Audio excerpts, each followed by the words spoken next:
حضرت ابو عقیل انصاری رضی اللہ تعالی عنہ، یہ غریب صحابی تھے، محنت مزدوری کرتے تھے. یہ 2 سیر چھوہارے لے کر حاضر ہوئے. انہوں نے آ کر عرض کیا کہ یا رسول اللہ، ساری رات میں نے محنت مزدوری کی ہے، کسی کے کھیت کو سیراب کرنے کے لیے پانی کے ڈول بھر بھر کر کھینچے، مزدوری میں مجھے 4 سیر چھوہارے ملے، ان میں سے 2 سیر گھر والوں کے لیے رکھے ہیں اور یہ 2 سیر یا رسول اللہ آپ کی خدمت میں پیش ہیں، تبوک کے چندے کے لیے میری جانب سے یہ قبول فرمائی. نبی کریم صلی اللہ علیہ وسلم نے ان کے اس جذبے کی اتنی قدردانی کی کہ ان کے وہ 2 سیر چھوہارے آپ نے لیے،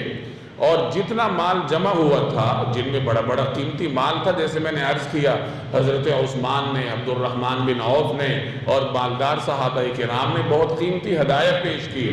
تو جو مال جمع تھا نبی کریم صلی اللہ علیہ وسلم نے اس غریب صحابی کے پیش کیے ہوئے چھوہاروں کو اس مال کے اوپر رکھنے کا حکم دیا بطور برکت کے. یہ اس صحابی کے جذبے کی آپ صلی اللہ علیہ وسلم نے قدردانی کی.